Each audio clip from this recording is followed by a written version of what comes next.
Golden رنگ کی شرارے میں وہ دمک رہی تھی۔ بیوٹیشین نے میک اپ کا آخری ٹچ دیتے ہوئے اس کا رخ آئینے کی جانب موڑ دیا اور وہ حیران و پریشان خود کو دیکھتی رہ گئی۔ بلا شبہ وہ بے تحاشا حسین لگ رہی تھی، اتنی حسین کہ اگر اس پر نظر اٹھتی تو ٹھہر جاتی۔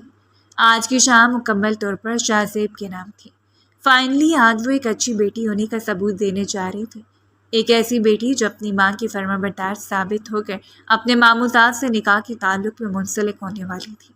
ان تمام تعلقات کو بالائے طاق رکھ کر جو اس کے ماضی میں دامن تھام کر اسے امید بھری نگاہوں سے دیکھ رہے تھے، ابھی انہی سوچوں میں گم تھی جب کمرے کا دروازہ کھلا اور خدیجہ بیگم اپنے کندھے پر پڑی ہوئی شال کو سنبھالتی ہوئی کمرے میں داخل ہوئی۔ ماشاءاللہ، میری جان کا ٹکڑا کتنی حسین لگ رہی ہے، میری بچی۔ انہوں نے آگے بڑھتے اس کے چہرے کو دیکھتے ہوئے اسے اپنے ساتھ لگا لیا۔ آنکھوں میں آئی نمی کو انگلی سے صاف کرتے اس نے دیکھ رہی تھی جب اس نے جھک کر اپنی ماں کے ماتھے پر لب رکھے۔ آپ بھی بہت حسین لگ رہی ہیں، وہ بولی تو ملائم سا لہجہ جیسے پھول بکھیر گیا ہو۔ بس آج کی شام کو بری نظر نہ لگ جائے، ہمیشہ کی طرح اندیشوں میں مبتلا ہو کر انہوں نے کہہ دیا، یہ جانتے ہوئے شاید کہ بری نظر اس حسین شام کی تاک لگائے بیٹھی۔ شاید کہیں نہ کہیں انہیں اندازہ تھا کہ وہ اتنی آسانی سے رک کر پیچھا نہیں چھوڑے گا، وہ آئے گا ضرور، اور شاید یہ شام سجی اسی لیے تھی کہ وہ آئے۔ آپ بالکل فکر نہ کریں، ایسا کچھ بھی نہیں ہوگا۔ اپنی ماں کی آنکھوں میں اندیشے پڑتے ہوئے اس نے جھک کر ان کے دونوں ہاتھوں کو تھام کر باری باری لب رکھ دیے۔ ٹھیک ہے، میں کچھ دیر تک بچوں کو بھیجتی ہوں، وہ تمہیں باہر لے جاتی ہے۔ دولہا آ چکا اور نکاح کے انتظامات مکمل ہیں۔ اس کی جانب اطمینان سے دیکھتے ہوئے کمرے سے باہر نکل گئی تو وہ پلٹ کر ایک بار پھر خود کو دیکھنے لگی۔ اس خوبصورت لباس میں گلابی رنگ کی گوڑیاں لگ رہی تھی۔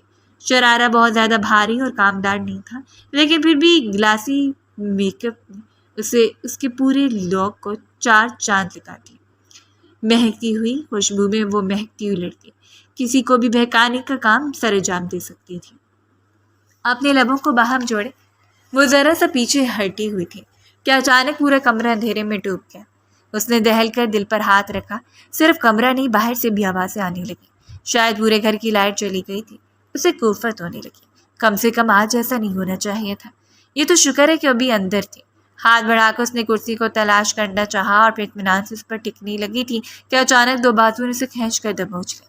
وہ چیخ بھی نہیں پائی، اس کے منہ پر اتنے زوردار طریقے سے ہاتھ جما دیا گیا کہ اپنی پھٹی پھٹی آنکھوں سے حلق میں دبی ہوئی چیخ کو نکالنے کی کوششوں میں ہلکان ہوتی، اس سے پہلے کہ وہ پھڑپڑا کر اپنے وجود کو آزاد کروانے کی کوشش کرتی کہ کلوروفارم سے بھرا ہوا رومال سختی سے اس کے منہ پر جما دیا گیا۔ یہ بس منٹوں کا کھیل تھا، اتنا زیادہ تو وقت ہی نہیں تھا۔ مقابل کے پاس کہ وہ یہاں کھڑے ہو کر اس کا تڑپنا اور پھر بھڑکنا انجوائے کرتا رہتا۔ کچھ ہی دیر کے بعد اس کے بازو میں جھول گئی اور شاید وہ پورا انتظام کر کے آیا تھا۔ ساری لائٹیں روشن ہو گئیں، پورا گھر روشنی میں نہا گیا، لیکن ایک چیز مسنگ تھی۔ کمرے میں داخل ہوتی ندا نے چیخ کر ہی پلٹتے ہوئے خدیجہ بیگم کو پکارا، دلہن غائب ہو گئی، اور شاید آج رات اسے غائب ہونا ہی تھا۔ یعنی وہ آ گیا جس کا خوف تھا، جس کے خوف کے باعث خدیجہ بیگم کتنی راتوں سے سو نہیں پا رہی تھی۔ باہر کھڑی سیکیورٹی انہوں نے ہر ایک جاننے والے کو گویا کام پر لگا دیا، لیکن اس کے باوجود وہ آیا اور پلک چپکتے ہی روپ چاہ کو اڑا کر لے گیا۔ ایسا کیسے ہو سکتا ہے؟ روپ کہاں جا سکتی ہے؟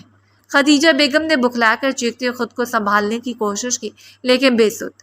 پوری حویلی میں خبر جنگل میں آگ کی طرح پھیل گئی۔ اس لڑکی کو غائب ہونا ہی تھا، صبح غائب ہو گئی، پورے گھر میں ہنگامہ برپا ہو گیا۔ اس پورے ہنگامے میں مرکز گفتگو وہی تھی، روپ چاہ، جو اب کسی اور کی دسترس میں تھی۔ وہ جانے کتنی دیر کے بعد سے ہوش آیا، ایسا ایسا اپنی آنکھوں کو کھولتے ہوئے اس نے اپنے بھاری سر کو تھام کر ادھر ادھر کا منظر دیکھا۔ اس کی سانس دھوکنے کی مانند چل رہی تھی اور دل آہستہ آہستہ دھڑک رہا تھا۔ یوں لگ رہا تھا جیسے وہ بس کسی ویران کونے میں پھینک دی گئی ہے۔ گردن گھما کر ارد کا جائزہ لیتے ہوئے سارے حالات اس کی آنکھوں کے سامنے چلنے لگے، اور بٹ سے آنکھوں کو کھول کر اپنے دکھتے ہوئے سر کو تھام کر بیٹھ گئی۔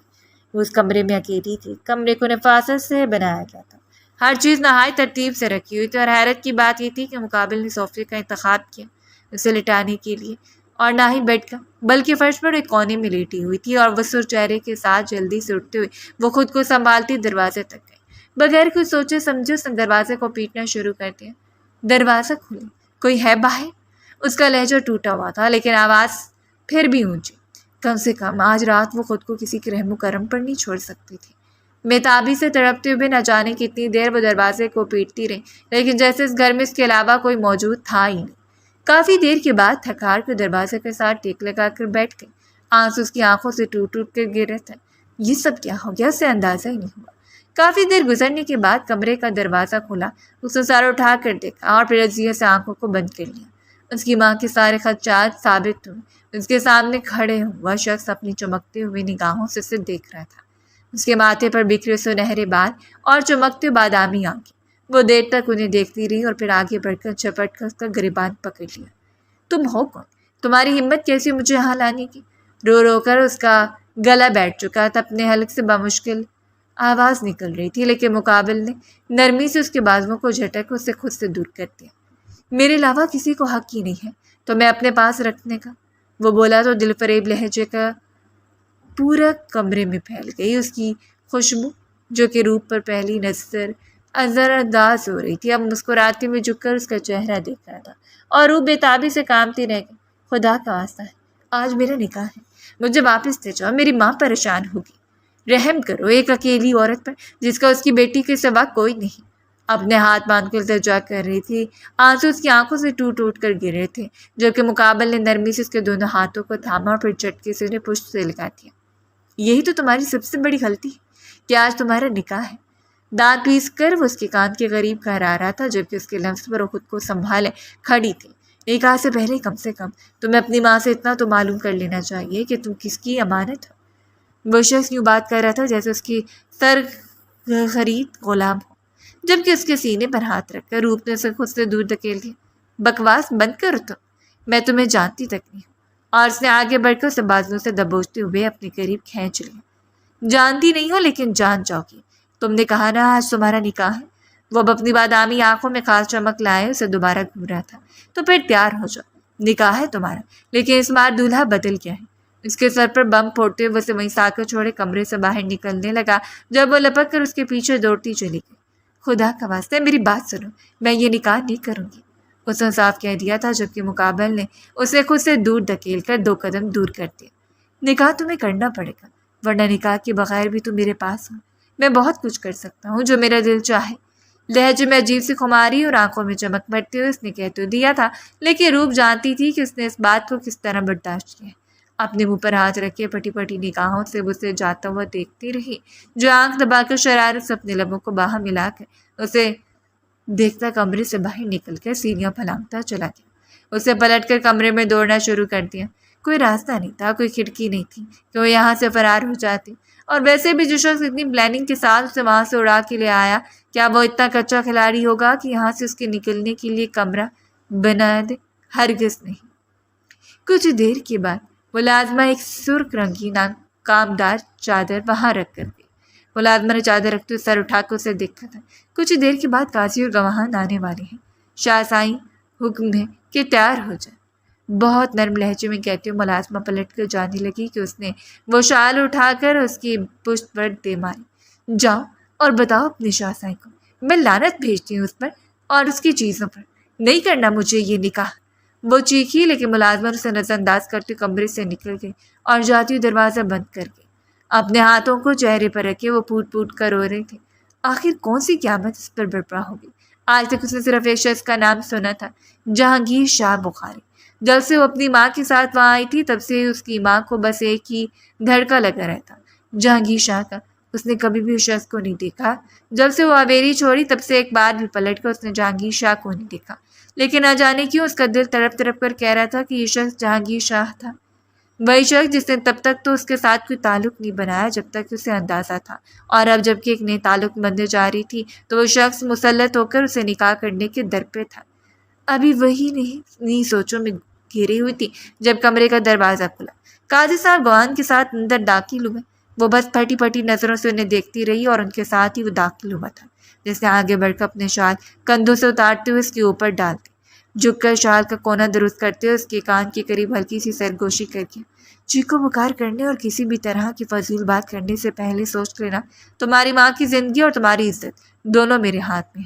اور اپنے دل کو مٹھی میں دبوچ کر اس نے سر اٹھا کر خونخوار نظروں سے شخص کو دیکھا جو قاضی صاحب کے قریب بیٹھ گیا۔ نکاح شروع ہونا تھا، یہ کوئی ڈرامہ نہیں تھا، یہ ایک حقیقت تھی اور بڑی بھیانک حقیقت تھی۔ وہ شخص اسے نکاح کر رہا تھا۔ قاضی صاحب نے کچھ دیر چند عربی کلمات پڑھے اور پھر اس کے بعد اجازت طلب کی۔ روپ شاہ دختر سید افتخار شاہ، آپ کا نکاح 5 لاکھ حق میں ہے۔ سید جہانگیر شاہ سے پڑھایا جاتا ہے کہ آپ کو یہ نکاح قبول ہے۔ کتنا دل چاہتا تھا اس کا کہ وہ چیخ چیخ کر انکار کرتے ہوئے سب کو بتائے کہ اسے یہ نکاح ہرگز بھی قبول نہیں ہے، لیکن وہ ایسا نہیں کر سکتی تھی۔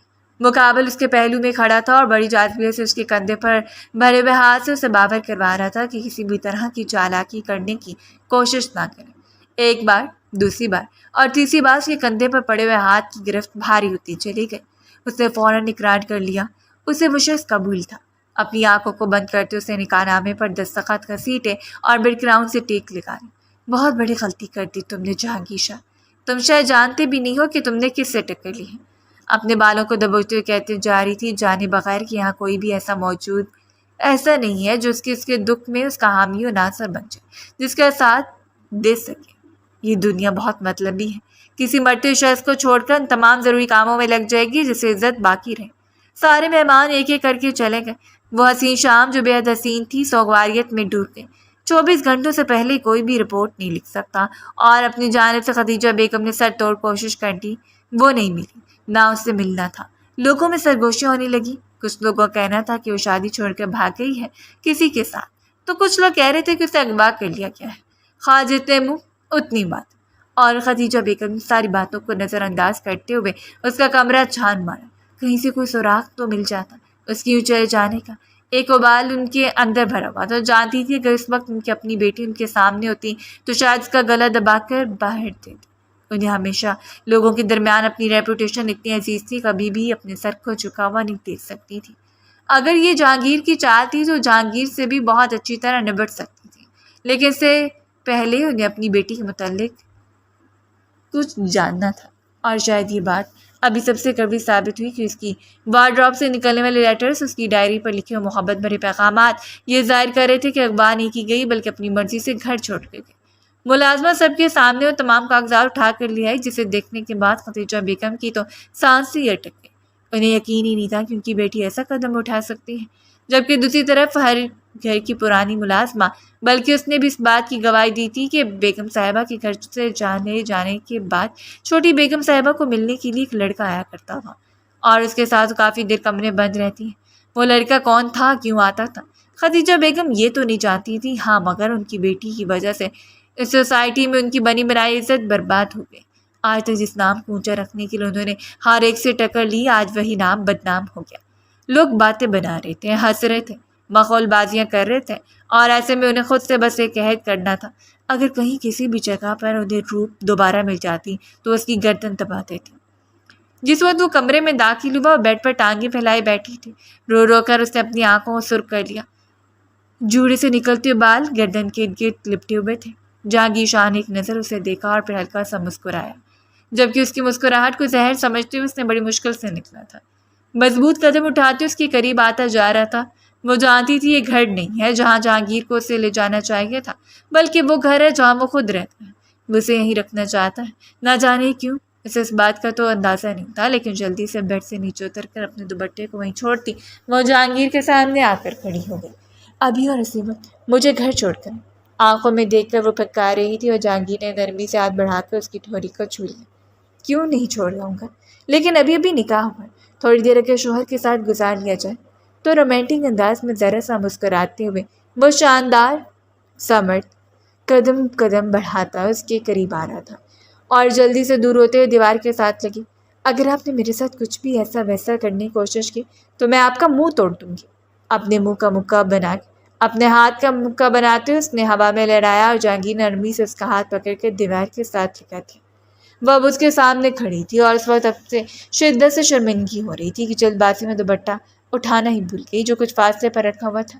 کم سے کم آج کی رات مجھ پر کنٹرول کر لیجیے، آج ہاتھ نہ اٹھائیں، آج تو محبت بھری رات ہے، سرگوشیوں بھری رات، اور دیکھیں تو کتنے عرصے کے بعد میری بیگم میری دسترس میں آئی ہے۔ یہ جہانگیر شاہ کے ساتھ اس کی پہلی ملاقات نہیں تھی، ایک بار پہلے بھی سرسری ملاقات ہوئی، لیکن تب اسے یقین نہیں تھا کہ وہ جہانگیر شاہ ہے۔ وہ اسے دیکھتے ہوئے آنکھ دبا کر گزر گیا، اور وہ ہونک بنی وہیں کھڑی رہی۔ آج تک اس کی ماں نے اجازت نہیں دی کہ وہ لڑکوں سے غیر ضروری بات کرے یا اپنی مرضی سے کسی کے ساتھ بھی فرینڈ شپ کر رہے۔ اسے ہمیشہ وہی کرنا پڑا جو اس کی ماں نے کہا تھا، اور اسے ان کے بارے میں کہیں سے معلومات لینا بھی اسے نہایت معیوب لگا، سو وہ بات وہیں دبی رہ گئی۔ لیکن آج وہ اس کے سامنے کھڑا اپنے تمام جذبات کا اظہار کر رہا تھا۔ میں زہر کھا لوں گی لیکن آپ کے قریب نہیں آؤں گی، اور نہ ہی آپ کو اپنے قریب آنے دوں گی۔ اس کے وجود کا نفرت سے دور دھکیل کر وہ کہہ گئی، اور مقابل نے اسے ایک کمر سے تھام کر اتنی شدت سے کھینچا کہ وہ نہ صرف اس کے سینے سے لگی بلکہ اس کے پاؤں ہوا میں لہرانے لگے۔ تم جانتی ہو کہ تمہاری اتنی ہمت نہیں ہے جہانگیر کی مسز، سو باتیں اتنی ہی بنایا کرو جتنی کہ بنانی چاہیے۔ تمہیں اس 20 سالہ لڑکی کی سانسوں کٹکاتے ہوئے اس پر حاوی ہوتا جا رہا تھا، اور وہ تھر تھر کرتے ہوئے وجود کے ساتھ اس نے جہانگیر کو خود سے دور دھکیلا، اور پلک چمکنے کی دیر تھی، ایک زناٹے دار تھپڑ جہانگیر شاہ کے چہرے پر جا پڑا۔ زندگی میں پہلی بار کسی نے اس پر ہاتھ اٹھایا تھا، اور وہ سامنے کھڑی ہوئی دان پان سی لڑکی جس کی چوڑیاں ٹوٹ کر اس کی گال پر ایک ہلکا سا نشان پیدا کر کے۔ جہانگیر شاہ کے منہ پر تھپڑ مارنے کے بعد وہ اپنے منہ پر ہاتھ رکھے بے یقین کھڑی رہی، جبکہ جہانگیر نے سرخوتی آنکھوں کے ساتھ اسے دیکھا تھا، ایک بار، دو بار، اور شدت اس کا دل چاہا کہ اس لڑکی کی گردن دبا دے، لیکن وہ ایسا نہیں کر سکتا تھا۔ اس کے نازک سی کمر کو تھام کر ایک ہاتھ سے اس کا وہی ہاتھ اٹھا کر اپنی لبوں کے قریب لے جا کر اس پر اپنے لب رکھ گیا۔ یہی تو انا کا کچلنا تھا۔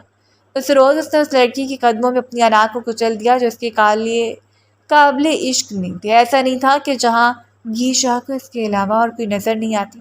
وہ تب سے اس کی منقوہ تھی جب سے وہ صرف 5 سال کی تھی۔ اس کے بعد کی نکاح یاد نہیں یا کبھی یاد ہے نہ کروانے کی کوشش کی گئی۔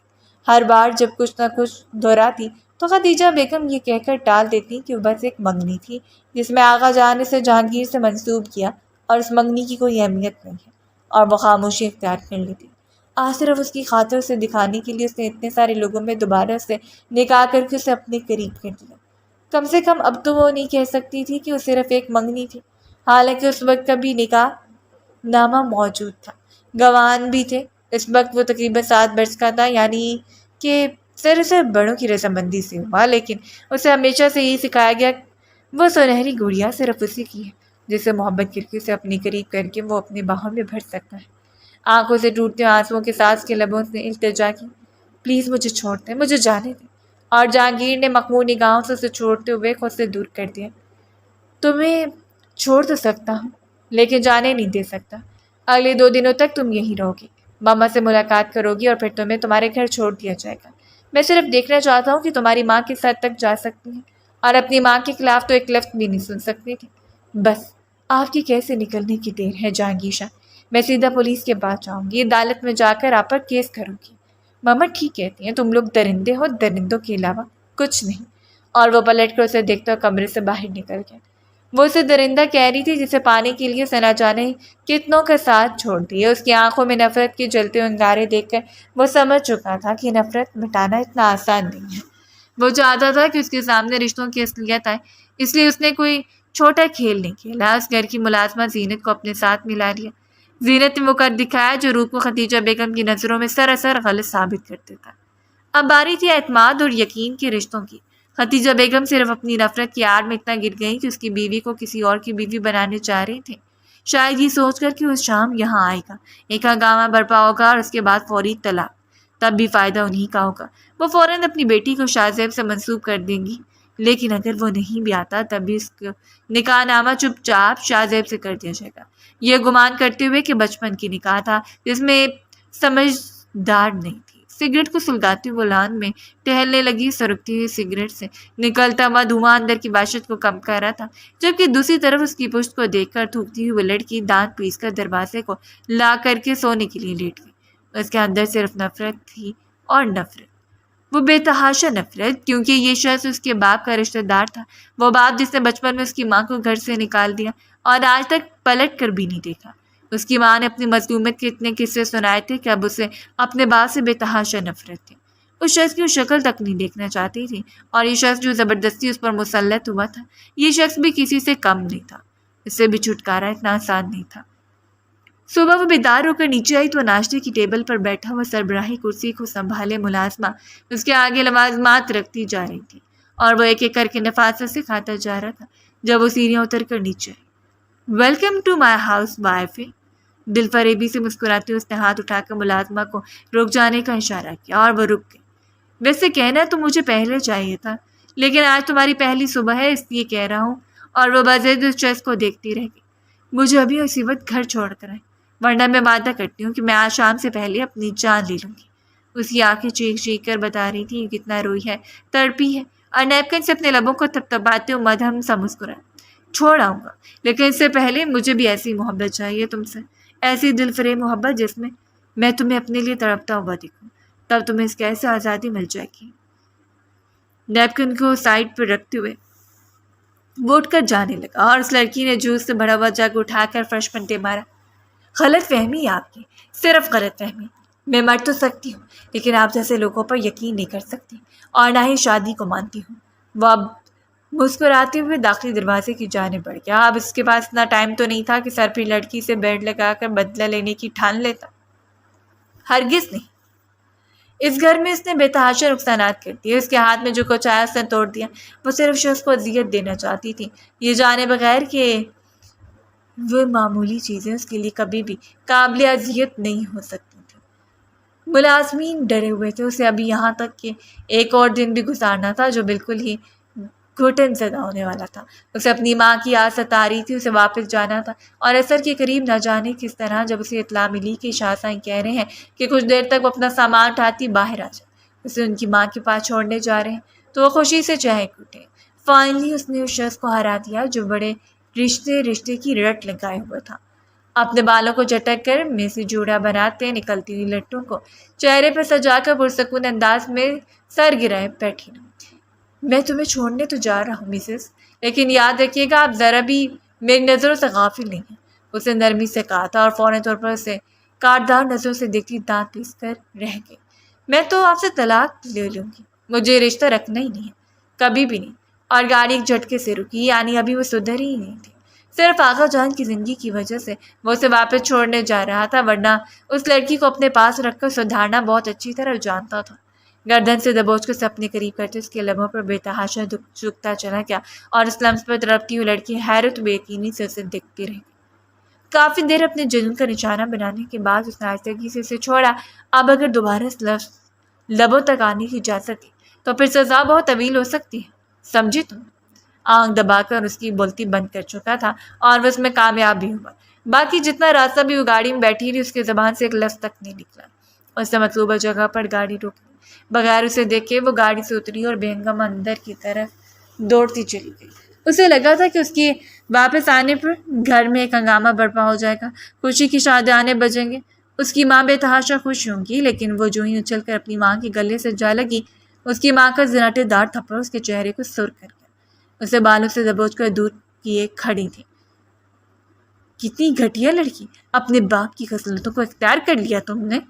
تم ہوتی کون ہو میرے اصولوں کو ٹھکرانے والی؟ گھر میں ملازمین بھی موجود تھے، اور سب سے بڑی بات کہ اس کے ماموں کی فیملی بھی آئی ہوئی تھی، جن میں شاہ زیب بھی تھا، جس کے ساس کی ماں اس کا رشتہ کرنے جا رہی تھی۔ میں نے کچھ نہیں کیا ماما، پلیز میری بات تو سنیں۔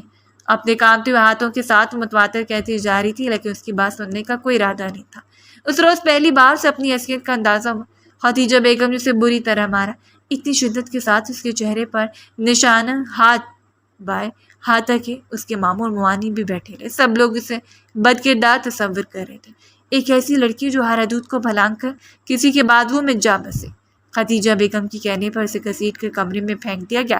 یہ کوئی پہلی رات نہیں تھی جب اس طرح کا ڈرامہ برداشت کر رہی تھی۔ بچپن میں نہ جانے کتنی راتیں اس کی چھوٹی سی غلطی کے سبب یوں ہی کھڑے کھڑے گزر گئی۔ خدیجہ بیگم اسے سخت سے سخت سزائیں دیتی، اتنی طویل سزائیں کہ گھبرا کر بے ہوش ہو جاتی، لیکن انہیں رحم نہ آتا، اور سزائیں جانے کتنے دنوں تک چلتی رہتی، مانگنے نہ لگ جاتی، اور ابھی ایسا ہی ہوا تھا۔ آج کے اتنے عرصے کے بعد وہ بالغ تھی، عاقل تھی، ایک رشتے میں منسلک ہو چکی تھی، اور اس کی ماں تھی کہ اسے یقین ہی نہیں تھا۔ شام تک اپنی ماں کا انتظار کرتی رہی، لیکن کوئی نہیں آیا۔ شام کے قریب شاہ زیب اسے کھانا دینے کے لیے، میں جانتا ہوں پھوپھا نے تمہارے ساتھ اچھا نہیں کیا، لیکن میں انہیں سمجھاؤں گا۔ اس کے سامنے کھانے رکھتے ہوئے اس کا دلکش چہرہ دیکھ رہا تھا، اور پہلی بار اس یوں ہی پلکیں چکائے بیٹھی۔ اب اس میں اتنی بھی ہمت نہیں بچی تھی کہ وہ روتے تھی۔ اس شخص سے نفرت مزید بڑھتی جا رہی تھی، جس شخص کی وجہ سے اتنا سب کچھ ہوا۔ اس کی ماں اسے نفرت کر رہی تھی اور نفرت میں تھی، اور اسے ابھی بھی یہ لگتا تھا کہ اس کی ماں نے اتنا سب کچھ برداشت کیا اور یہ اسی کا نتیجہ ہے۔ بس کرو روح پلیز۔ اس کی آنکھوں سے گرتے آنسوؤں کو صاف کرتے مقابل نے اس کے دل کو، چہرے کو دیکھا اور چھوٹے چھوٹے نوالے بنا کر حلق سے اتارنے لگی۔ انسان بھی دنیا کی بے بس ترین مخلوق ہے، نہ جانے کتنے روڑے اس کی راہ میں اٹکا دیے جائیں، پھر بھی کسی نہ کسی طرح خود کو تسلی دے کر اس قابل بنا لیتا ہے کہ چند گھنٹے گزار سکے۔ شاید اسی لیے کہ اسے معلوم ہے اسے اس دنیا میں رہنا ہے، انہی حالات سے لڑنا ہے، جینا ہے اور جینے کے بعد مرنا ہے، اور اس نے بھی ایسا ہی کر لیا۔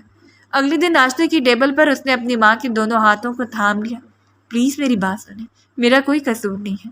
خدیجہ بیگم اس کا سوگوار چہرہ دیکھتی رہی۔ وہ خط جو تمہارے کمرے سے ملے اور ملازمہ کی گواہی، وہ سب کچھ کیا تھا؟ انہوں نے جلد بازی میں آ کر ملازمہ کو بھی نوکری سے نکال دیا، اسی لیے اب ایسا کچھ بھی نہیں بچا تھا اسے کنگال کا وہ سچ تک پہنچ پاتی۔ میں آپ کو قسم اٹھا کر بتا رہی ہوں کہ میرا کسی کے ساتھ کوئی چکر نہیں ہے، میں نے کسی کو بھی اپنے قریب آنے کی اجازت نہیں دی، کسی سے کوئی رشتہ نہیں ہے میرا۔ اپنی آنکھوں میں آنسو بھر کر وہ انہیں یقین دلا رہی تھی اور اس پر ایک نظر ڈال کر خدیجہ بیگم نے رخ پھیر لیا۔ ٹھیک ہے، مان لوں گی اگر تم شاہ زیب کے ساتھ نکاح کر لو۔ اگر تم چاہتی ہو کہ میں تمہارا یقین کروں تو تمہیں ہر صورت جلد سے جلد شاہ زیب سے نکاح کرنا ہوگا۔ اور اس نے جھٹکے سے خدیجہ بیگم کے ہاتھوں کو چھوڑ دیا۔ اس کے اندر کچھ ٹوٹ کر ریزہ ریزہ ہو گیا۔ اب انہیں کیا بتاتی کہ وہ ایک شخص سے نکاح کر کے آئی ہے، وہ شخص جو ایک بار پھر اس کا حکمران بن بیٹھا ہے۔ اپنی سرخ آنکھیں اٹھا کر اس نے خدیجہ بیگم کو دیکھا۔ بولو، نکاح کرو گی نا تم شاہ زیب سے؟ بتاؤ مجھے۔ وہ اسے جھنجھوڑتے پوچھ رہی تھی اور انہیں دیکھتی وہ 2 قدم دور ہوئی۔ میں کروں گی، لیکن اس سے پہلے آپ کو مجھے ایک حقیقت بتانی ہوگی، سچ اور بالکل سچ، اس کے علاوہ میں کچھ نہیں سنوں گی۔ اپنے لہجے کو مضبوط کرتی ہوئے اپنی ماں کی آنکھوں میں دیکھ رہی تھی اور خدیجہ بیگم چونکی۔ آپ مجھے بتائیں گی کہ اب بچپن میں میرا نکاح جہانگیر شاہ سے ہوا تھا؟ اور اس نے کہا۔ میں آپ کی رضامندی میں شامل تھی۔ اور آپ نے؟ کاردار لہجے میں وہ خدیجہ بیگم سے پوچھ رہی تھی اور پہلو بدل کر رہ گئی۔ میں تم سے سلسلے میں بات نہیں کر رہی۔ انہوں نے بات کو بدلنا چاہا۔ آپ مجھے ہر صورت جواب دینے کی پابند ہیں، آپ وعدہ کر چکی ہیں۔ وہ بھی اپنی بات پر اٹک رہی۔ اس وقت تم صرف اپنے اور شاہ زیب کے نکاح کے بارے میں سوچو۔ انہیں پھر بھی شاہ زیب کا خیال تھا، وہ کبھی بھی افتخار شاہ کو جیتنے نہیں دے سکتی تھی۔ وہ جانتی تھی کہ ان کی بیٹی ان کے دل کا سکون اور آنکھوں کا چین، اور اسی بیٹی کو بغاوت کی بنیاد بنا کر وہ انہیں توڑنا چاہتی تھی۔ میں جو کچھ آپ سے پوچھ رہی ہوں، اگر اس کا جواب آپ مجھے ٹھیک نہیں دیں گی تب تک میں کچھ نہیں کروں گی۔ وہ بھی اپنی ضد پر اڑی رہی، 1 انچ میں پیچھے نہیں ہٹی اور مجبوراً خدیجہ بیگم کو اقرار کرنا پڑا۔ ہاں، اس وقت تمہارا اور جہانگیر کا نکاح ہوا تھا، لیکن یہ نکاح بالکل بے بنیاد ہے، اس کی کوئی حیثیت نہیں ہے۔ تم اب شاہ زیب سے نکاح کر سکتی ہو۔ اور وہ دکھ سے اپنی ماں کو دیکھتی رہی۔ نکاح پر نکاح کروانے جا رہی تھی اس کی ماں۔ اگر وہ انہیں اس وقت بتا دیتی کہ ایک بار پھر وہ جہانگیر شاہ سے نکاح کر کے آئی ہے تو شاید اسے زہر کی گولیاں دے کر ہمیشہ کے لیے ختم کر دیتی یا پھر زندہ جلا دیتی۔ ان سے کچھ بھی بعید نہیں تھا، تو اس وقت خاموشی بہتر تھی۔ وہ نہیں جانتی تھی آگے کیا ہوگا، بس اس نے خاموشی اختیار کر لی۔ اسے بڑی دانش مندی سے اس مسئلے سے نکلنا تھا، جس مسئلے کا حل رونا نہیں تھا۔ جس طرح ہر مرد کی زندگی میں ایک پسندیدہ عورت ہوتی ہے، بالکل اسی طرح افتخار صاحب کی زندگی میں بھی ایک پسندیدہ عورت نے جنم دیا، اور وہ پسندیدہ عورت خدیجہ بیگم تھی، جو ایک مڈل کلاس سے تعلق رکھتی تھی۔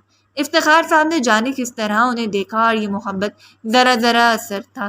آخر ایک روز انہیں گھٹنوں کے بل بیٹھ کر خدیجہ بیگم سے اقرار کرنا پڑا کہ وہ ان سے محبت کرتے ہیں، اور وہ لڑکی بھلا کس طرح اپنی قسمت پر نازا نہیں ہو سکتی تھی کہ ایک شخص نے سارے جہاں کو چھوڑ کر اسے اپنانے کی بات کی۔ ان دونوں کی باہمی رضامندی سے نکاح ہوا اور خدیجہ بیگم افتخار صاحب کی دلہن بن کے ان کے گھر میں آ گئی۔ لیکن اس گھر میں آنے کے بعد ان کے چال چلن اور طریقے بالکل بدل گئے۔ وہ اپنے آپ کو ایک مہارانی تصور کرتی تھیں اور ساری حویلی پر حکومت کرنا چاہتی تھیں، حالانکہ بالکل بے بنیاد تھا۔ اس حویلی پر سب سے پہلا حق جمشید شاہ کا تھا۔ جمشید شاہ یعنی روپ کے تایا آغا جان ضعیفی کا شکار ہوتے جا رہے تھے، اور سب سے زیادہ جمشید شاہ کا ہی حکم چلتا، کیونکہ آنے والا سرپنچ وہی تھا۔ اس کے بعد افتخار شاہ کی باری تھی، لیکن ان کی بیوی نے آج تک آہستہ آہستہ ان کے کان بڑھنے شروع کر دیے۔ ایک جنگ، دوسری جنگ، تیسری جنگ، وہ اپنے بھائیوں سے جنگ بناتے چلے گئے اور وہ عورت صرف اپنا فائدہ ڈھونڈتی رہی۔ جس روز انہیں اس بات کا احساس ہونے لگا کہ صرف خدیجہ بیگم کا کہنا مان کر وہ بغاوت کی طرف جا رہے ہیں، تب انہوں نے سب کچھ ماننے سے انکار کر دیا۔ خدیجہ بیگم کے تقاضے بالکل ہی عجیب تھے، وہ صرف ان ساری چیزوں پر حکومت کرنا چاہتی تھی، اس کے علاوہ کچھ نہیں۔ اور افتخار صاحب اور ان دونوں کے درمیان اس بات کو لے کر باہمی چپکلش بڑھنے لگی، حتیٰ کہ انہیں ایک نفیس سی بیٹی سے بھی اللہ نے نوازا، لیکن اس کے باوجود ان کے درمیان معاملات بگڑتے چلے گئے۔ اور پھر ایک روز ایک شاندار سے فنکشن کے دوران روپ کے باپ نے روپ کی ماں کو بھی بھر مجمع میں طلاق دی تھی۔ اپنی بیٹی کو سینے سے لگا کر وہاں سے نکلتی چلی گئی۔ آج تک صرف اس بات کا بدلہ لینے کے لیے افتخار صاحب کے مد مقابل کھڑی تھی۔ ہر صورت ان کے خلاف 1 انچ میں اگر کوئی ان کے قریب جانے لگتا تو اس شخص سے دشمنی پال لیتی۔ اور افتخار صاحب کی سب سے بڑی کمزوری تھی ان کی بیٹی۔ ان کی بیٹی کو ان کے خلاف مہرہ بنا کر پیش کیا جا رہا تھا، جو سراسر ذلیل کا سب سے آخری درجہ تھا۔ آج بھی وہ بات جاری ہے۔ ختیجہ بیگم سے محبت کرتی ہیں کیونکہ وہ ان کی کوکھ سے پیدا ہوئی ہے، اور اس سے نفرت کرتی ہیں شاید کیونکہ وہ جہاں افتخار صاحب کی بیٹی ہے۔ مار پیٹ، گالم گلوچ، اونچا بولنا، یہ سب کچھ اسے ایک نفسیاتی مریض کی طرح دباتا چلا گیا، اور وہ دبتی چلی گئی۔ یہی وجہ تھی کہ اس نے پھر پلٹ کر اپنے باپ سے ملاقات نہیں کی، آغا جان سے ملاقات نہیں کیا، تاکہ اس شخص کو بھی ہمیشہ نظر انداز کیے رکھا تو یہ عرصہ پہلے بیرون ملک چلا گیا اور ابھی لوٹ کر آیا تھا، اور آتی اس کی زندگی کے سارے رنگ ڈھنگ ہی بدل دیے، اسے اپنوں کی نظروں میں بیگانہ کر دیا، اسے ہر طرح سے توڑ کر رکھ دیا۔ فی الوقت سے اگر کسی سے نفرت تھی، کسی سے بدگمانی تھی، تو وہ یہی شخص تھا۔ اس کی ماں کے آئے روز ہی معاملات بڑھتے چلے گئے، اور وہ چاہتی تھی کہ شاہ زیب سے نکاح کر لے، جبکہ ابھی تک وہ خاموشی اختیار کیے ہوئے تھے۔ دوبارہ اس نے ملاقات نہیں کی، دوبارہ لوٹ کر اس کے دروازے تک نہیں آیا۔ نہ جانے کیوں کبھی کبھار اگر اس کے بارے میں سوچتی تو پھر جلدی سے سر جھٹک کر اس کا خیال ذہن سے نکال دیتی۔ کم سے کم وہ نہیں سوچ سکتی تھی، ہرگز نہیں۔ اس روز بھی ختیجہ بیگم کا موڈ کچھ خوشگوار تھا۔ انہوں نے خود ہی شاہ زیب کو کال کر کے بلایا اور کہا کہ ان کی بیٹی کو شاپنگ کروانے لے جائے۔ وہ بس کمرے میں ہوئی لیٹی ہوئی تھی جب شاہویز کمرے میں داخل ہوا بغیر اجازت کے، اور وہ چل کر سیدھی ہوئی۔ شاہویز کی نگاہیں نہ جانے کہاں تک پھیلتی گئی۔ چلو کزن، ہم شاپنگ کرنے جا رہے ہیں۔ ہاتھ کی چٹکی بجاتے اسے کھینچ کر بیڈ سے اتارنے لگا، لیکن وہ اپنی ادھوری بات کو مکمل کرنے کی کوشش کرتی رہ گئی۔ لیکن شاہویز نے اسے حسین جوڑا نکال کر دیا۔ اپنے کپڑوں کو تھامتے ہوئے تیار ہونے چلی گئی۔ کچھ دیر کے بعد تیار ہو کر نیچے آئی۔ شاہویز نہ جانے کتنی دیر اسے دیکھتا رہا۔ آج اس کی آنکھوں میں ایک عجیب سی چمک تھی، ایک ایسی چمک جو کسی کی بھی نگاہوں کو خیرہ کرتے، لیکن نہ ہی ختیجہ بیگم اس کی آنکھوں کی چمک کو سمجھ پائی اور نہ ہی وہ سمجھ سکتی تھی۔ اس معصومیت کے ساتھ ہنستے کھیلتے اس کے ساتھ گاڑی میں آ کر بیٹھ گئے۔ گاڑی کو موڑتے اس کے ساتھ ہلکی پھلکی باتیں کرتا جا رہا تھا۔ کبھی کبھی باتیں کبھی بے باکی کی جانب بڑھنے لگی تو وہ فوراً سے ٹوکتی تھی۔ اگر اسے معلوم ہوتا کہ اس روز کی زندگی میں کون سا ہنگامہ جنم لینے والا ہے تو وہ کبھی بھی شاہویز کے ساتھ باہر نہ نکلتی۔ شاہویز نے گاڑی ایک شاندار ہوٹل کے سامنے روکی۔ ہم یہاں کیوں آئے ہیں؟ اسے عجیب نظروں سے ادھر ادھر کا جائزہ لیتے ہوئے کہہ دیا، اور شاہویز دلکشی سے مسکرائے۔ یا میں نے تمہیں کسی خاص شخص سے ملوانا ہے؟ اور اب اس کے ہاتھ تھامے سیڑھیاں چڑھتا جا رہا تھا۔ خاص شخص؟ یعنی کہ اس نے بات کو دانستہ طور پر دور چھوڑ دیا۔ میں یہاں تمہیں کسی سے ملوانا چاہتا ہوں۔ وہ جیسی ہوٹل کمرے میں داخل ہوئی تھی، اس نے شاہ زیب کی بدلتی ہوئی رنگت کو دیکھا، اس کے بدلتے ہوئے لہجے اور نیت کو دیکھا۔ کمرے کا دروازہ بند کر کے شاہ زیب اس کی جانب بڑھا اور کام کر 2 قدم پیچھے ہٹی۔ تم جیسی لڑکی مجھے کس طرح ٹھکرا سکتی ہے؟ میں تمہارے لیے بڑے بڑے خواب دیکھے تھے، اس کی جانب لالے سے دیکھتے ہوئے کہتا جا رہا تھا، اور تھر تھر کانپتی ہوئی دیوار کے ساتھ لگی۔ نہیں، مجھے جانے دے شاہ زیب، کیا کریں؟ اس نے شخص کے پاس بھی اچھا خاصا وقت گزارا تھا، لیکن وہ ایک بار بھی یوں اس کے قریب نہیں آیا جس طرح شاہ زیب جھپٹ کے اسے دبوچنے کی کوشش کر رہا تھا۔ میں تمہیں جانے دوں گا، لیکن تب جب تم مکمل طور پر میری بن جاؤ گی۔ اس کی آنکھوں سے لالچ ٹپک کر گر رہا تھا۔ وہ اسے دونوں ہاتھوں سے تھام کر دیوار کے ساتھ لگاتا بے بس کرتا جا رہا تھا۔ آخر تم ہوتی کون ہو مجھے ٹھکرانے والی؟ مجھ سے نکاح کرنے سے پہلے تمہیں سوچنا پڑا، ایسا تو ممکن ہی نہیں ہے۔ ایک چھوٹی سی بات کو سر پر سوار کے وہ شخص پر مسلط ہوتا جا رہا تھا، اور اسے کھینچ کے خود سے دور کرتے وہ بری طرح تڑپ رہی تھی، چیخ رہی تھی۔ زندگی میں پہلی بار وہ کسی کو التجا مدد کے لیے پکار رہی تھی۔ جہانگیر ہو، لیکن کوئی بھی ہو جو آ جائے، اور تبھی دھار سے دروازہ کھلا۔ یہ سوچ سمجھی پلاننگ تھی یا پھر جو بھی، لیکن اس وقت اس ہوٹل پر ایک شدید ریڈ پڑا۔ میڈیا، پولیس والے، جانے والے۔ اس نے فوراً اپنے سر کو اسکارف میں چھپا لیا۔ لوگوں کا ایک جم غفیر اندر داخل ہوا، ہر طرف کھلے کیمرے، عجیب سے سوالات۔ اس کے بعد میڈیا میں کافی عزت تھی، وہ شاہ خاندان کی بیٹی تھی۔ اس سے پہلے کہ وہ وہاں گر کر مر جاتی، کسی نے اسے کھینچ کر اپنے قریب کیا اور بالکل اسی طرح نکال کر سینے سے لگائے وہ اسے اس قیامت کے اس منظر سے باہر نکال کر لے آیا تھا۔ وہ سوچ بھی نہیں سکتی تھی خدا اس پر اس قدر مہربان ہو سکتا ہے۔ اسے یوں نکال لیا گیا جیسے دودھ میں مکھی، جبکہ باقی سب لوگ میڈیا کی زد میں آ گئے۔ کچھ لوگوں کو پولیس نے اریسٹ کر لیا اور انہیں پر اریسٹ ہونے والوں میں شاہزیب بھی تھا۔ وہاں سے بچا کے آنے والے اسے گاڑی میں لا کے بٹھایا اور اسے دوپٹے میں لپٹ کر اس نے گاڑی کی پشت پہ ٹیک لگا کر اپنی آنکھوں کو بند کر لیا۔ ایک لمحے کے لیے وہ خوش و خیر سے بیگانہ ہو گئی جو بڑی قیامت سے ڈرا رہی تھی، جیسے گھبراہٹ کا وہ شکار تھی، وہ ٹل گئی۔ لیکن اس کے ذہن میں ہمیشہ کے لیے نقش کرے کہ شاہزیب کو اس نے ایسا بھیانک چہرہ دیکھا تھا جو وہ کبھی فراموش نہیں کر سکتی تھی۔ جس وقت اس کی آنکھ کھلی وہ اسپتال کے کمرے میں تھی۔ کافی دیر وہ اس کی چار دیواری کو گھورتی رہی اور پھر گردن موڑ کر دیکھا، اسے دور سیٹ پر بیٹھے افتخار صاحب نظر آئے۔ آج وہ بس انہیں دیکھتی رہی ٹوٹی امید کے ساتھ۔ آج وہ سر جھٹک نہیں پائی، انہیں برا بھلا نہیں کہہ پائی، اور پھر اس نے واقعی سب کو دیکھا تھا۔ آغا جان وہاں موجود تھے اور وہ شخص بھی، وہ بھی تو تھا، صوفے پر بڑی شان سے براجمان بیٹھا، اس کے چہرے کا جائزہ لے رہا تھا۔ وہ چپ چاپ لیٹی رہی، نہیں جانتی تھی ان لوگوں کو پتہ ہے یا نہیں، لیکن اس بات کو اسے یقین تھا کہ سب کچھ اس کی ماں کی وجہ سے ہوا ہے۔ اگر اس کی ماں اس پر یقین کرتی، کسی کو بھی تو اجازت نہ دیتی کہ اس کی زندگی میں مداخلت کرے، تو کوئی اس کی زندگی کو برباد کرنے کا تصور بھی نہ کرتا۔ شاہزیب جس وقت بوجھنے کی کوشش کر رہا تھا، وہ بار بار یہی کہہ رہا تھا کہ تمہاری ماں نے تمہیں میرے حوالے کیا ہے، تو تم ہوتی کون مجھ سے دور جانے والی؟ کیا اس کی قدر اتنی تھی کہ وہ بے بنیاد سے نفرت اور ضد کا نشانہ بنا دی جاتی؟ اس روز ہر طرح کی نظریات کو بدلتی اس نے پہلی بار خود کو خدیجہ بیگم کے سامنے کھڑا پایا۔ زندگی میں پہلی بار اس کی ہمت کر رہی تھی، میں آپ کے ساتھ نہیں جاؤں گی، بلکہ میں بابا کے ساتھ جاؤں گی۔ آج کے بعد آپ کا اور میرا رشتہ ختم۔ دو ٹوک الفاظ میں جواب ان کے منہ پر مارتے ہوئے پلٹی اور خدیجہ بیگم نے اس کے ہاتھوں کو پکڑ لیا تھا۔ تمہیں غلط فہمی ہوئی ہے، تم میری بیٹی ہو، تم اسی طرح کیسے جا سکتی ہو کسی اور کی وجہ سے؟ اور اپنے ہاتھوں کو جھٹکتی وہ انہیں دیکھتی رہ گئی۔ میں آپ کی بیٹی نہیں ہوں، میں آپ کی ضد کا نتیجہ ہوں، میں آپ کی وہ جیت ہوں جو آپ میرے باپ کو ہرا کر حاصل کرنا چاہتی ہیں۔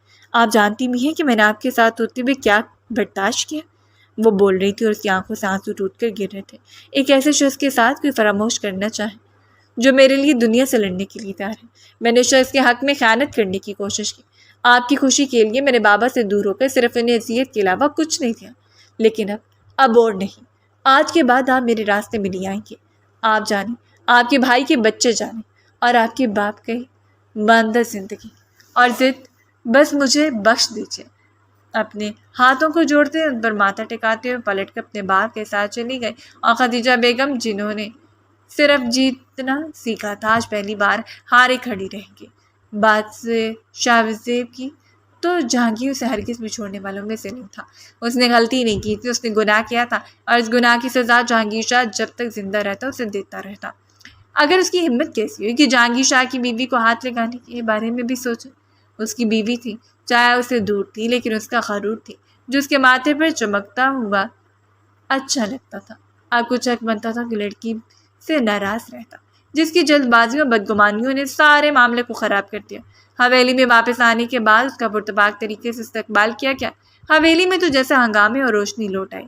ان کی شہزادی لوٹ آئی تھی، اس کے آغا جان، اس کی دادی، اس کا باپ، حتیٰ کہ اس کا باپ پہ سب لوگ تو اس کے علاوہ اٹھاتے تک نہ تھے۔ وہ جمشید صاحب کی بہو تھی، وہ بھی اس سے بے تحاشا محبت کرتے تھے، ان کے اکلوتے بیٹے کی ہونے والی بیوی۔ اگر کوئی اس کی جانب سے غافل ہو کر بیٹھا تھا تو وہ وہی شخص تھا جس کا وہ ہر پل انتظار کرتی رہتی۔ میں اس کے راستے میں آنکھیں بچھا کر بیٹھی رہتی، اس سے ملنا چاہتی تھی، صرف ایک بات سے ملاقات کرنا چاہتی تھی، لیکن ایک گھر میں رہنے کے باوجود وہ اس سے بات تک نہیں کرتا۔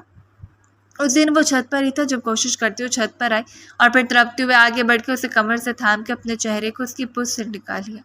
جہانگیر شاہ وہیں ساکت کھڑا رہ گیا، اس کے مخملی ہاتھوں کو دیکھتا مبہم سا مسکرا کر جھکنے لگا۔ چھوڑو مجھے روپ، اس کے ہاتھوں کو چھڑوا کر اس نے کہا، لیکن اونچی پونی ٹیل میں لہراتے بالوں کے ساتھ اس کے سینے سے لگ کر کھڑی رہی۔ کافی کوشش کے بعد جہانگیر نے ہار مان لی اور پھر اس کا چہرہ اپنی جانب موڑ کر دیکھا۔ بڑی بڑی سنہری آنکھیں اب بھیگنے لگی تھیں اور انہی آنکھوں میں تو وہ آنسو نہیں دیکھ سکتا تھا۔ پہلے تو تھوڑا روئی ہو، جب مزید مجھ پر ستم کرے۔ بڑی جاذبیت سے اس کی آنکھوں میں دیکھتا ہوں ہلکا سا منمنایا، اور روپ نے اپنی آنکھوں میں آئے ہوئے آنسوؤں کو غائب کرتے ہوئے اس کے دونوں ہاتھوں کو پکڑ لیا۔ اب تو معاف کر چکی ہے نا؟ وہ پوچھ رہی تھی، اور مقابل نے تڑپ کر اس کے چہرے کو تھامتے ہوئے بڑی نرمی سے اس کے لبوں سے لب جوڑ دی۔ آہستہ آہستہ لبوں کا ٹکرانا تھا اور دونوں کی بڑھتی ہوئی دھڑکنیں ایک ہی تال پر دھڑکنے لگیں۔ دکھ رہے سانسوں کے ساتھ وہ پورے ماحول کو بہکانے کی حیثیت رکھتے تھے، اور روح کو یوں لگ رہا تھا جیسے وہ اس شخص کی دسترس میں مر جائے گی۔ اس کا نام سسک کس قدر جان لیوا تھا صرف وہی جانتی تھی۔ سو مٹھی میں اس کی شرٹ کو دبوچ کر کانپتی کھڑی رہی۔ جب جہانگیر نے نرمی سے اسے خود سے دور کر دیا، آغا جان سے بات کر رہا ہوں رخصتی کے لیے، آپ اتنا جلدی نہیں ماننے والا، خود اپنی شدت سے بحال ہو کر مناؤ گی تب مانوں گا۔ اس کے سرخ چہرے کو مزید سرخ کرتے ہوئے مسکرا کر اسے دیکھ کر شرمانے پر مجبور کر گیا۔ جب ایک نظر سے دیکھنے کے بعد وہ پلٹ کر وہاں سے دوڑتی چلی گئی۔ اس روز نے آغا جان سے بات کی اور آغا جان اور باقی گھر والے تو گویا انتظار کر رہے تھے۔ ان دونوں کی جانب سے رضامندی کا افتخار صاحب نے اس سے پوچھا تو اس نے مسکراتے ہوئے سر جھکا لیا۔ اسے اور کیا چاہیے تھا؟ اتنا حسین شخص کی دسترس میں آ رہا تھا، آج تک اس کی مانگ صرف نفرت کرنا سکھایا، لیکن اب آ کر اسے حقیقت معلوم ہوئی تھی۔ خدیجہ بیگم کی بدقسمتی تھی کہ ان کی محبتیں وہ حاصل نہیں کر پائی، اور اب ان کی طرح وہ بدقسمت نہیں ہونا چاہتی تھی۔ وہ اس علاقے کی سب سے شاندار شادی تھی۔ پورا مہینہ شادی کی تیاریاں زور و شور سے جاری تھیں اور پورے علاقے کو انوائٹ کیا گیا۔ شاہ حویلی کو اس طرح سجایا گیا کہ دیکھنے والا بس دیکھتا رہ جاتا، اور ساری حسین دلہن کے تو رنگ ہی نرالے تھے۔ بیش بہا قیمتی اور بھاری جوڑا زیب تن کیے وہ ایک بار پھر عروسی لباس میں دمک رہی تھی، لیکن اس بار ایک حسین سی مسکراہٹ اس کے لبوں پر رقص کر رہی تھی۔ سرخ ہوتی آنکھوں کے ساتھ اس نے خود کو دیکھا اور پھر ذرا سا گھوم کر اپنے لباس کو، وہ کسی تخت سے اتری ہوئی شہزادی لگ رہی تھی جس کا شہزادہ اس کا منتظر۔ آپ انتہا سے زیادہ پیاری لگ رہی ہیں، بیوٹیشین کی جانب سے کمپلیمنٹ مل پر مسکراتے ہوئے سر جھکا گئی۔ کچھ دیر کے بعد باہر لے جانے کا شور اٹھا۔ اس لمحے اسے اپنی ماں یاد آ رہی تھی۔ وہ انہیں منانے کے لیے بھی گئی، ان سے محبت سے کہا کہ وہ ساری ضد کو چھوڑ کر آ جائیں، لیکن وہ نہیں آ پائی۔ اسے ہمیشہ سے زیادہ اپنی اولاد سے زیادہ ضد عزیز تھی، اور اسی ضد کو تھام کر وہ بیٹھی رہی۔ شاہانہ چال چلتے ہوئے اس شخص کی جانب جاری تھی جو بڑی بےتابی سے اس کا منتظر تھا۔ اسٹیج پر ہاتھ بڑھاتے اس نے اپنی نازک سی دلہن کو تھام لیا اور پھر اس کے بھاری بھرکم لباس کو پکڑتے اسے سہارا دے کر اپنے پہلو میں بٹھا لیا۔ دونوں نے گویا ایک دوسرے کو مکمل کر دیا۔ کیا ایسا نہیں ہو سکتا کہ آپ مجھے ناچیز پر تھوڑا سا رحم کھا لیں؟ ذرا سا اس کی کان کے قریب جھکتے سرگوشی کر گیا اور اس نے گلنار چہرے کو جھکا کر اس کا نام پکارا تھا۔ جہانگیر پلیز، وہ التجا کر رہی تھی۔ اتنے لوگوں کے درمیان وہ بار بار اس کی باتوں پر بلش نہیں کر سکتی تھی۔ جن لوگوں کے درمیان سے جہانگیر شاہ کے پہلو میں بیٹھنا محال لگ رہا تھا، لیکن وہ پوری شان سے بیٹھی تھی۔ رخصتی کیا تھی؟ ایک کمرے سے نکل کر دوسرے کمرے میں جانا۔ وہ بھی خوش قسمت ترین دلہن تھی جسے اپنے بابا کا گھر نہیں چھوڑنا تھا، اور کمرے کے رنگ و روپ بھی دیکھنے والے تھے۔ شاہ صاحب کے کمرے کو اس طرح سجایا گیا کہ بیڈ پر بیٹھی ہوئی لڑکی گلاب کا ایک پھول لگ رہی تھی، لگاتا ہوا پھول جس کی خوشبو پورے کمرے کو معطر کر رہے تھے۔ جس وقت کمرے میں داخل ہوئی اس کے لبوں پر ایک دل نشین مسکراہٹ بکھر گئی۔ ایسے میں نے سوچا نہیں تھا کہ تمہیں رام کرنا اتنا آسان ہوگا، مقابل نیم سرگوشی سے کہتے ہوئے اس کے دونوں ہاتھوں کو تھام کر باری باری اپنے لب رکھے، جبکہ اس کے لمس پر گھبراتی ہوئی وہ اپنے ہاتھ کھینچنے لگی ہی تھی کہ جہانگیر نے کمر سے تھام کر اسے اپنے اوپر گرا لیا۔ اب دور جانے کا کوئی سوال ہی پیدا نہیں ہوتا محترمہ، میں نے سارے راستوں کو اپنی جانب موڑ دیا ہے تاکہ آپ کی منزل ہمیشہ میں رہوں۔ اس کے دل کی دھڑکن کو محسوس کرتا وہ کہتا جا رہا تھا، جبکہ سمٹ کے اس کے سینے پر سر رکھے وہ سارے جہاں سے بیگانی ہو گئی۔ وہ رات محبتوں بھری رات تھی، سرگوشیوں بھری رات تھی۔ وعدہ کرو کہ تم ہمیشہ میرے ساتھ رہو گی، کبھی بدگمان نہیں ہوگی، مجھے تمہاری بات گمانے سے ڈر لگتا ہے، وہ کہہ گیا اور اس کے حسین چہرے کو تھامتے بڑی ہمت کر کے اس کے ماتھے پر لب ٹکا گئی۔ حالانکہ آپ کو ڈرنا نہیں چاہیے، آپ کو معلوم ہونا چاہیے کہ آپ کے پاس کون ہے اور ہمیشہ رہے گی۔ اس کے حسن کی طرح اس کا اقرار بھی جان لیوا تھا۔ اس روز وہ اقرار کرتی تھی، شدت سے، بڑی محبت سے۔ اس شخص نے اس کے دل میں جو مقام حاصل کیا تھا اس مقام کو بتانا بنتا تھا۔ دونوں کے لب ایک دوسرے سے ٹکراتے ایک حشر برپا کر رہے تھے، دھڑکنیں ایک تار پر دھڑک رہی تھی اور سانسیں بکھر کر وبال جان دے رہی تھی۔ مقابل نے اس رات نرمی سے سمیٹتے خود میں پیوست کر دیا، یہ ایک مہر تھی اور صرف جہانگیر شاہ کی تھی۔ اگر اس کے بغیر کوئی اسے آنکھ اٹھا کر بھی دیکھتا تو جہانگیر شاہ اس کی آنکھ نکال لیتا۔ اپنی من پسند شخص کے بازو میں اتراتے ہوئے دیکھ کر چاندرے میں ستاروں کو سرگوشی کر کے آگاہ کیا، اور وہ بھی ٹمٹما کر دیکھنے لگے۔ کبھی شرما کر آنکھوں کو بند کر لیتے تو کبھی کھول کر منظر دیکھتے جو دنیا کا سب سے حسین منظر تھا۔ ہاں، دو محبوب ایک دوسرے کی محبت سے لطف اندوز ہو رہے تھے، ایک حسین وادی کے ساتھ کہ اب آنے والا ہر دن محبت سے بھرا ہوگا، ہر شام محبت سے رقص کرتی ہوگی اور ہر لمحہ عشق کی جانب چلتا ہوا قافلہ ہوگا۔ اور یہی تو ایک حسین رشتے کی شروعات ہوتی ہے۔ امید ہے ہماری آج کی اسٹوری آپ کو پسند آئی ہوگی۔